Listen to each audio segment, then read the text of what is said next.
Ponni upcoming எபிசோடில் இங்கே பொன்னி சக்தி சண்முகம் 3 பேருமே ரோட்டில் நின்று பயங்கரமாக அழுதுட்டு இருக்காங்க. சிவானி கிடைக்கவே இல்லை. சிவானி எங்கே போனானே தெரியல. அந்த கார் மட்டும்தான் நமக்கு இருக்கிற ஒரே ஒரு ஆதாரம். ஆனால் அந்த கார் இப்போ வந்துச்சு. அந்த காரில் சிவானி இல்லையே, இப்போ நான் என்ன பண்ணுறது அப்படின்னு இங்கே பொன்னி பயங்கரமாக அழுவதை பார்த்து சக்தி சண்முகமும் பொன்னிக்கு ஆறுதல் சொல்லிட்டு இருக்காங்க. இப்படி குழந்தை என்னன்னு தெரியலன்னு அழுவுறதை பார்த்து அந்த சைடில் வர ஒருத்தர் சைக்கிள் கடைக்காரர் சொல்கிறாரு, ஐயா பாப்பான்னு பேசுகிறீங்களே, குழந்தைய காணுமா அப்படின்னு கேட்குறாங்க. ஆமாம் ஐயா, எங்கள் வீட்டு பொண்ணு அந்த சின்ன குழந்தை காண போச்சு, தேடிட்டு இருக்கோம், கிடைக்கல ஐயா அப்படின்னு சொல்ல, ஐயா நான் காலையில் டீ குடிச்சிட்டு இருக்கும்போது ஒரு வண்டி லாரி மாதிரி இருந்துச்சு. அந்த லாரியில் ஒரு குழந்தை இருந்துச்சு ஐயா. ஒருத்தன் வந்து டீ குடிச்சிட்டு போனான் என்கிட்ட தான். வந்து டீ குடிச்சிட்டு வண்டி போகும்போது தான் அந்த குழந்தை ஏஞ்சி அழுகுற மாதிரி நான் பார்த்தேன். யாரையும் எழுப்பி பார்த்துச்சு. குழந்தை பார்க்கறதுக்கு சின்ன குழந்தை தான் இருந்துச்சு, ஒரு பொண்ணு குழந்தை தான். நானும் சரின்னு அதை விரட்டிட்டு போனான்னு பார்த்தேன். ஆனால் அவனுங்க ஸ்பீடாக போயிட்டானுங்கய்யா. அவங்க பேசுகிறத பார்த்தா அந்த பச்சை மலை பக்கம் தான் போகிறான்னு நினைக்கிறேன். நீங்கள் வேணா அங்கே போய் பாருங்களேன் அப்படின்னு சொல்ல, உடனே பொன்னி இந்த குழந்தை காட்டுறேன், அந்த குழந்தை கொஞ்சம் பார்த்து சொல்லுங்களேன் அப்படின்னு சொல்ல, அவரும் பார்த்துட்டு இந்த குழந்தை மாதிரி தாங்க இருந்துச்சு, நீங்கள் எதுக்கும் அங்கே போய் பாருங்களேன் அப்படின்னு சொல்லிட்டு அவர் போகிறாரு. இங்கே சக்தி சொல்கிறாரு, அவர் சொல்கிறதெல்லாம் வச்சு பார்த்தா அந்த குழந்தையா இருக்குமான்னு தெரியலையே. நாம் ஒருவேளை அந்த பக்கம் போயிட்டு சிவானி அந்த பக்கம் இல்லாமல் இருந்தால் என்ன பண்ணுறது அப்படின்னு சொல்ல, பொன்னி சொல்கிறாங்க, இல்லை நமக்கு சிவானி எங்கே இருக்கானே தெரியல, எங்கே போனான்னு தெரியல. ஆனால் அந்த அண்ணன் ஒரு ஐடியா சொல்கிறாரு, ஒருவேளை அவர் பார்த்தது சிவானியாக இருந்தால் என்ன பண்ண முடியும்? நாம் கண்ணுக்கு தெரிஞ்சு காது கேட்டு விட முடியாது, நாம் அங்கே போய் பார்க்கலாம் வாங்க அப்படின்னு சொல்லிட்டு வண்டி எடுத்துகிட்டு பச்சைமலை ரோட்டு சைடே போகிறாங்க. போகிற வழியெல்லாம் விசாரிச்சுட்டே போகிறாங்க. இங்கே ஒரு லாரி மாதிரி ஏதாவது போணுச்சா, பழைய ஜாமான் ஏற்றிட்டு அப்படின்னு கேட்டுகிட்டே போகிறாங்க. அதில் ஒருத்தன் சொல்கிறான், சார் லாரி ஈச்சரா பழைய ஜாமான் எடுத்துக்கிட்டா அந்த லாஸ்ட்டில் ஒரு 1 கிலோமீட்டர் போனீங்கன்னா அந்த ஒரு வண்டி நின்றுட்டு இருக்கு சார், அந்த வண்டியை போய் பாருங்கள் போங்க அப்படின்னு சொல்ல, இங்கே சக்தி பொன்னிலாம் பயங்கர இதாக போகிறாங்க காரில். அங்கே பார்த்தா இங்கே அந்த 2 தடிமார்களும் சரக்கு அடிச்சுட்டு மட்டையாயிட்டானுங்க. லாரியை கொண்டு போய் அங்கே ஒரு ஓரமாக கொஞ்ச நேரம் தூங்கிட்டு போகலான்னு நிப்பாட்டிருக்காங்க, நைட் ஆச்சு சொல்லிட்டு. இங்கே அப்போ தான் இந்த 2 பேரும் எழுப்பி எழுப்பி பார்க்குது சிவானி. ஆனால் 2 பேருமே எழுந்திரிக்கவே இல்லை. சிவானிக்கு இங்கே என்ன பண்ணுறதுன்னு தெரில. சரின்னு அந்த லாரியை விட்டு பொறுமை கீழே இறங்கி காட்டுக்குள்ளே போகிறாங்க. வழி தெரியாமல் சிவானிக்கு பயமாயிடுது.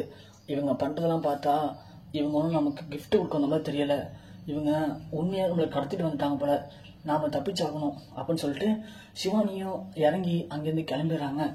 இங்கே இந்த 2 தடிப்பேர்களும் கொஞ்ச நேரம் கழிச்சு போதை தெரிஞ்சு பார்க்குறாங்க, சிவானியை காணோம். சிவானியை காணதும் 2 பேருமே பதட்டத்தோட இறங்கி சிவானியை தேடுறாங்க. பார்த்தா காட்டுக்குள்ளே நடந்து போன கால் அச்சு இருக்கு. அதை பார்த்துட்டு சிவானி இது உள்ளதான் போயிருக்கா அப்படிங்கிறத கன்ஃபார்ம் பண்ணுறானுங்க. 2 பேருமே சிவானியை தேடியும் போகிறானுங்க. பார்த்தா இங்கே சிவானி ஒரு குளம் மாதிரி இருக்குது.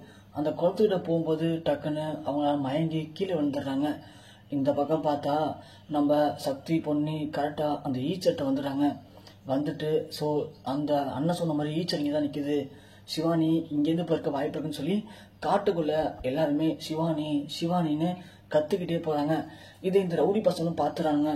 ஆஹா, குழந்தைய தேடி இங்கேயே வந்துட்டாங்களே, இவங்களுக்கு எப்படி இந்த இடம் தெரிஞ்சது அப்படின்னு அவங்களும் தேட ஆரம்பிக்கிறாங்க. இந்த பக்கம் பார்த்தா ஒரு ஆசிரமத்திலேருந்து ஒரு லேடியும் இன்னொரு ஆளும் தண்ணி மூடுறதுக்காக அந்த குளத்துக்கு வராங்க. வரும்போது இங்கே சிவானியை பார்த்துடுறாங்க.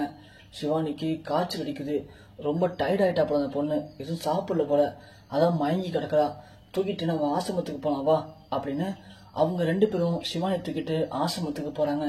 இந்த பக்கம் சக்தி பொன்னி சண்முகம்னு 3 பேரும் பயங்கரமாக தேடி தேடி டயர்டும் ஆயிடுறாங்க. பொழுதும் விடிஞ்சிடுது. இந்த பக்கம் இந்த ரவுடி பசங்களை தேட முடியாமல் ஒரு இடத்துல உட்காந்துறாங்க. அப்பன்னு பார்த்து இங்கே தாஸோடைய ஆளுங்க இவங்களுக்கு கால் பண்ணுறாங்க.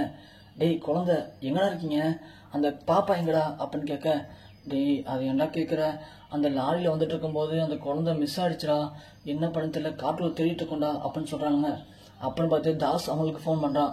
டேய் அவன்கிட்ட பேசுனீங்களா, என்னாச்சு, குழந்தை எங்கடா அப்படின்னு கேட்க, தாஸு சொல்கிறது கொஞ்சம் பொறுமையாக கேளு தாஸு, குழந்தை எஸ்கேப் ஆகிடுச்சு, நம்ம ஆளுங்க தேடிட்டு இருக்கானுங்க அப்படின்னு சொல்ல, டேய் டேய் டேய் ஏன்டா அப்படி என்ன படுத்துறீங்க, ஒரு சின்ன குழந்தைடா, அந்த குழந்தைய கூட ஒழுங்காக கடத்திட்டு வந்து பார்த்துக்க முடியல, நீங்களாம் எதுக்குடா உயிரோடு இருக்கீங்க, சி ஃபோன் வைக்கிறா முறை அப்படின்னு சொல்லிட்டு தாஸ் ஃபோன் வச்சிடறான்.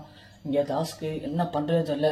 சரி இதுக்கு முன்னாடி நேரத்தை கடத்தினா வேஸ்ட்டு, இந்த டைம் நம்ம குழந்தைய விட்டுட்டோம்னா அதுக்கப்புறம் குழந்தைய நம்ம திரும்ப கடத்தவே முடியாது, அந்த சுந்தரத்திட்ட பணம் வாங்க முடியாது, அப்புறம் சுந்தரத்துக்கு நம்ம மேலே பயமே இல்லாமல் போயிடும், வேறு வழியே இல்லைன்னு சொல்லிட்டு தாஸ் ஸ்ட்ரைட்டாக சுந்தரத்துக்கே கால் பண்ணுறான்.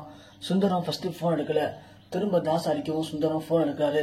எடுக்கவும் டேய் இப்போ எனக்கு கால் பண்ணுறேன், நான் தான் ஒன்றும் பண்ண முடியாது, ஒன்னால என்ன பண்ண முடியுமோ பண்ணிக்க சொல்லிட்டேனே அப்படின்னு சொல்ல, மச்சான் இரு மச்சான் ஏன் கோவப்படுற, என்ன குழந்தைய காணுன்னு டென்ஷனாக இருக்கியா அப்படின்னு கேட்க, ஆமாண்டா அது இருக்கா உனக்கு அப்படின்னு சுந்தரம் சொல்லவும் உடனே சுந்தரம் டக்குன்னு சுதாரிச்சுட்டு, டேய் தாஸ் குழந்தைய காணுறது எப்படி உனக்கு தெரியும் சொல்டா அப்படின்னு சொல்ல, என்ன மச்சான் இன்னும் சின்ன பிள்ளை மாதிரி இருக்க, உனக்கு இப்போதைக்கு இருக்கிற ஒரே எதிரி யாரு, நான் தானே, நீ தான் சொன்ன உன்னால் என்ன பண்ண முடியுமோ பண்ணிக்கன்னு சொல்லிட்டு, அதான் என்னால் பண்ண முடிச்சதை பண்ணிட்டேன் அப்படின்னு சொல்ல, தாஸ் என் குழந்தை எங்கே போ, என் குழந்தை கடை வச்சிருக்க, உண்மையை சொல்டா, உனக்கு என்னடா பணம் தானே வேணும், தந்துடும்டா என் குழந்தை இருக்குன்னு சொல்டா அப்படின்னு சொல்ல, என்ன மச்சான் உன் குழந்தை என் தங்கச்சி வீட்டில் வளருது, அதை கிடைக்க காசு கொடுன்னா தரமாட்டுற, இப்போ உன் சொந்த குழந்தை காணுனதும் உடனே பணமா தரேன்னு சொல்ற, பாத்தியா மச்சான் அப்படின்னு சொல்லுவோம்.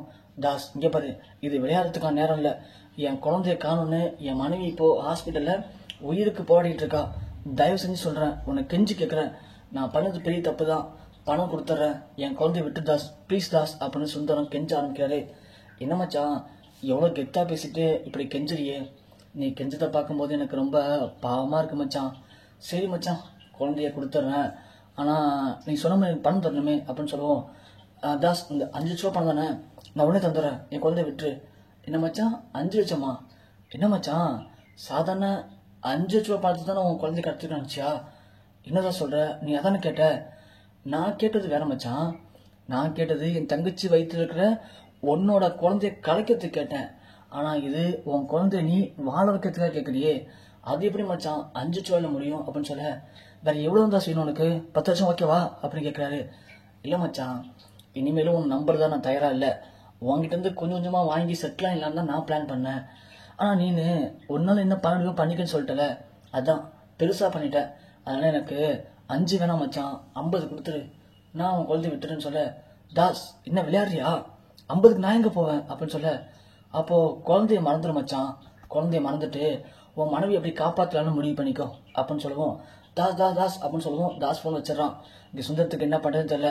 இங்கே சந்திரசேகர் கேட்டுறாரு, என்ன மச்சான் என்ன மாப்பிள்ள யார் இது ஃபோனில் அப்படின்னு கேட்க, மாமா எல்லோருத்த கால் பண்ணுறான் மாமா, திருடம் போல, சிவானி என்கிட்ட தான் இருக்குது, 50 லட்ச ரூபா காசு கொடுத்தா விட்டுறேன்னு சொல்கிறான் மாமா அப்படின்னு சொல்லுவோம். என்ன மாப்பிள்ள சொல்கிறீங்க, வாங்க போலீஸுக்கு போய் கம்மி கொடுக்கலாம் போல அப்படின்னு சொல்லுவோம். மாமா அவன் போலீஸ்க்கெல்லாம் போனீங்கன்னா குழந்தை வீட பார்க்க முடியாது சொல்கிறான் மாமா அப்படின்னு சொல்லுவோம். பவானி இங்கே பயங்கரமாக அழுகுறாங்க. உடனே ஜெயாவும், ஏங்க போலீஸ்லாம் வேணாங்க, அவன் கேட்குற மாதிரி 50 லட்சம் காசு கொடுத்துட்டு குழந்தைய அழைச்சிட்டு வாங்க, நமக்கு நம்ம பேத்தியும் பொண்ணு தாங்க முக்கியம், பணம் முக்கியம் இல்லைங்க அப்படின்னு சொல்லவும், சந்திரசேகரும் நேராக வீட்டுக்கு போயிட்டு சுந்தரத்திட்ட பணத்தை எடுத்து கொடுக்குறாரு. இந்தாங்க மாப்பிள்ள எடுத்துகிட்டு போயிட்டு குழந்தைய அழைச்சிட்டு வாங்க போங்க அப்படின்னு சொல்கிறாங்க. இங்கே சுந்தரம் தாஸ் கால் பண்ணுறாரு.